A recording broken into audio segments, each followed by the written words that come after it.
अस्सलामुअलैकुम नाज़रीन, इरशाद भट्टी ने लाइव शो में अतात और डेंटोनक वाले बंदर की माँ बहन एक कर दी।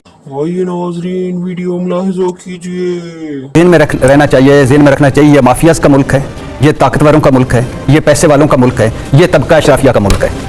आज तारक साहब कह रहे हैं कि तोड़े शुगर मिलों के दरवाजे, ठीक बात है। और कब 15 महीनों में जब आपने ईवीएम खत्म की, नैब खत्म किया, अपनी स्लेटें साफ की, अपने भाई की नाहली खत्म की, बड़े भाई के छोटे भाई ने, जिस दिन फर्दे जो टीटी से निकले, जाली अकाउंट्स मनी लॉन्ड्रिंग से निकले, करप्शन मुकदमों से निकले, कितने शुगर मिलों के दरवाजे तोड़े आपने। और जिस दिन दरवाजा टूटा ना शुगर मिलों का, ये नहीं तोड़ेंगे।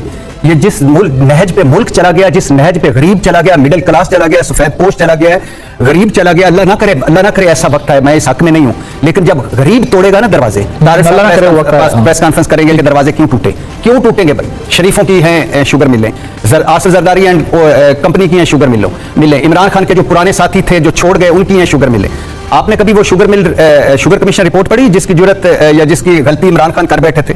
362 सफ़ात की वो जो शुगर कमीशन रिपोर्ट थी, जिसके वाजिद ज़िया सरबराह थे, और जिसमें बताया गया था कि एफबीआर ने भी जिम्मेदारी पूरी नहीं की, एससीसीपी ने भी जिम्मेदारी पूरी नहीं की, स्टेट बैंक ने भी जिम्मेदारी पूरी नहीं की, ईसीसी ने भी जिम्मेदारी पूरी नहीं की, वफाकी काबीना ने भी जिम्मेदारी पूरी नहीं की, और जिसमें बताया गया था कि असद उमर से लेकर उस्मान बुज़दार तक, खुसरो बख्तियार से लेकर हाशिम जमा बख्त तक सारे मुलव्वस हैं, और जिसमें बताया गया था कि ये प्राइम मिनिस्टर खुद भी होते हैं, क्योंकि अगर वो कैबिनेट को ऐड करते हैं तो प्राइम मिनिस्टर इमरान खान साहब भी जिम्मेदार मौजूद थे। वफाकी काबीना हिस्सा होती है वज़ीर आज़म समेत। अच्छा, फिर उसके बाद क्या हुआ? उसके बाद हुआ ये कि इमरान खान ने वजारतों में तब्दीली की। उसके बाद हुआ कि जहांगीर तरीन को ज़राअत की, वो जहांगीर तरीन जो कल इनकी नज़र में करप्ट था, डाकू था, चोर था, आज इस्तेकाम पाकिस्तान का हेड है और इनका ये सीट एडजस्टमेंट कर रहे हैं। अच्छा, जहांगीर तरीन को ज़राअत की टास्क फोर्स से हटाया गया, जिसके बाद जहांगीर तरीन ग्रुप वजूद में आया, और जिसके बाद हमारी अदालतों ने, हमारे निज़ाम इंसाफ ने, बड़े बड़े वकीलों ने अदालतों में पहुंचे, और जब शुगर कमीशन या शुगर कमेटियां जाने लगी गोदामों की तरफ, तो स्टे मिल गए।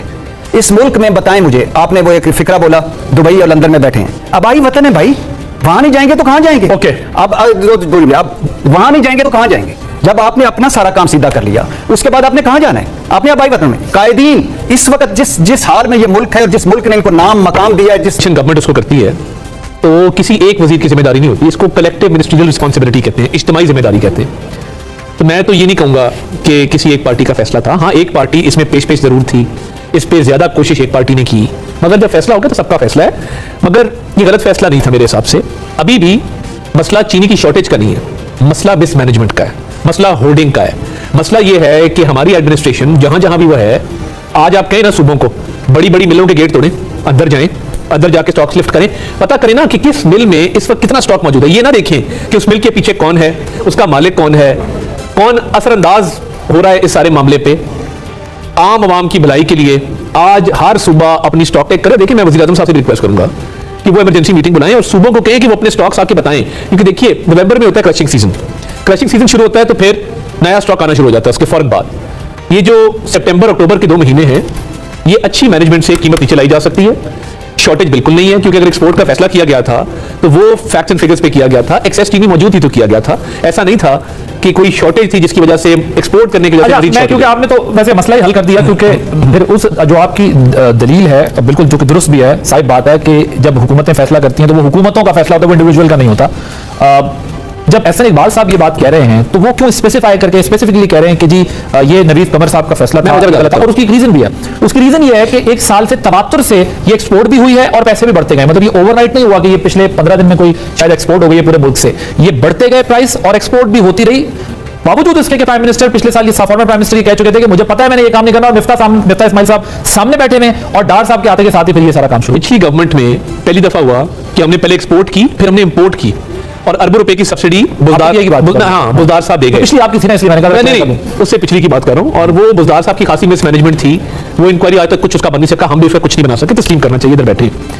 ये जो अभी मामला है, क्योंकि चीनी माफिया हुकूमतों में, इसलिए नहीं, चीनी माफिया ऐवानों के अंदर। मैं ये समझता हूं कि उस वक्त इमरान खान साहब को कुछ लोगों ने इन्फ्लुएंस किया और उन्होंने ये फैसला किया।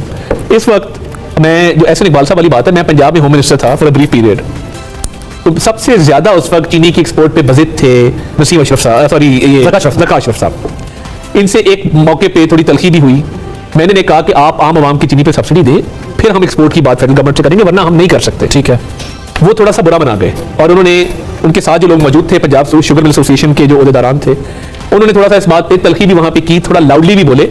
हमारी इंडोर मीटिंग थी, मैंने कहा जी मुमकिन नहीं है। सही है। तो एहसन साहब की बात अपनी जगह बजा है कि एक पार्टी ज्यादा पेश थी, मगर फिर मैं बेसिकली कहूंगा- जब आप ज़क्का अशरफ साहब की बात कर रहे हैं तो आप पीपल्स पार्टी की भी बात कर रहे हैं, सिर्फ शुगर इंडस्ट्री की बात नहीं कर रहे। एग्जैक्टली मैं कह रहा हूं वो Fair enough, वो दोनों को आप जिम्मेदार वो समझें। बहुत पेश थे, लेकिन मगर जब आप कह रहे हैं फैसला कर लिया तो फिर सबका फैसला है। फैसला कलेक्टिव। भट्टी साहब, तारड़ साहब ने तो उसूली बात कर दी, उन्होंने कहा कि जब हुकूमत फैसला करती है तो वो हुकूमत का फैसला एडमिट किया। इनके दौर में भी जो कुछ हुआ, मैं भी बैरिस्टर साहब के पास भी जाता हूं, लेकिन मुझे ये बताएं, ये ब्लेम गेम से काम चल जाएगा? क्योंकि जो 220 रुपए की चीनी कोयटा में खरीद रहा होगा, जो 200 की यहां खरीद रहा होगा, वो ये हमारी कहानी बाय करेगा, तुमने किया सलीमुल्लाह कलीमुल्लाह इस तरह की प्रोसेस को। ये झूठ बोल रहे हैं, मुनाफकत कर रहे हैं, और ये हमेशा से झूठ बोलते हैं, हमेशा से मुनाफकत करते हैं।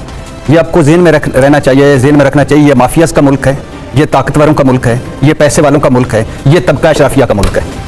आज तारड़ साहब कह रहे हैं ना कि तोड़े शुगर मिलों के दरवाजे। ठीक बात कह रहे हैं। और कब 15 महीनों में जब आपने ईवीएम खत्म की, नैब खत्म किया, अपनी स्लेटें साफ की, अपने भाई की नाअहली खत्म की, बड़े भाई के छोटे भाई ने, जिस दिन फर्दे जो टीटी से निकले, जाली अकाउंट्स मनी लॉन्ड्रिंग से निकले, करप्शन मुकदमों से निकले, कितने शुगर मिलों के दरवाजे तोड़े आपने। और जिस दिन दरवाजा टूटा ना शुगर मिलों का, ये नहीं तोड़ेंगे।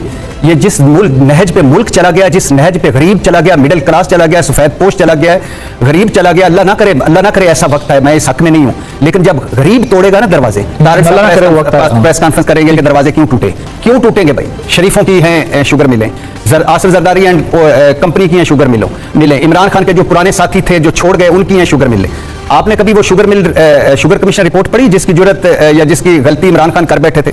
362 सफ़ात की वो जो शुगर कमीशन रिपोर्ट थी, जिसके वाजिद ज़िया सरबराह थे, और जिसमें बताया गया था कि FBR ने भी जिम्मेदारी पूरी नहीं की, SCCP ने भी जिम्मेदारी पूरी नहीं की, स्टेट बैंक ने भी जिम्मेदारी पूरी नहीं की, ECC ने भी जिम्मेदारी पूरी नहीं की, वफाकी काबीना ने भी जिम्मेदारी पूरी नहीं की, और जिसमें बताया गया था कि असद उमर से लेकर उस्मान बुज़दार तक, खुसरू बख्तियार से लेकर हाशिम जमां बख्त तक सारे मुलव्वस हैं, और जिसमें बताया गया था कि ये प्राइम मिनिस्टर खुद भी होते हैं, क्योंकि अगर वो कैबिनेट को ऐड करते हैं तो प्राइम मिनिस्टर इमरान खान साहब भी जिम्मेदार है। मौजूद थे सर, वफाकी काबीना उस हिस्सा होती है वज़ीर आज़म समेत। अच्छा, फिर उसके बाद क्या हुआ? उसके बाद हुआ ये कि इमरान खान ने वजारतों में तब्दीली की। उसके बाद हुआ कि जहांगीर तरीन को ज़राअत की, वो जहांगीर तरीन जो कल इनकी नज़र में करप्ट था, डाकू था, चोर था, आज इस्तेकाम पाकिस्तान का हेड है, और इनका ये सीट एडजस्टमेंट कर रहे हैं। अच्छा, जहांगीर तरीन को ज़राअत की टास्क फोर्स से हटाया गया, जिसके बाद जहांगीर तरीन ग्रुप वजूद में आया, और जिसके बाद हमारी अदालतों ने, हमारे निज़ाम इंसाफ ने, बड़े बड़े वकीलों ने अदालतों में पहुंचे, और जब शुगर कमीशन या शुगर कमेटियां जाने लगी गोदामों की तरफ, तो स्टे मिल गए।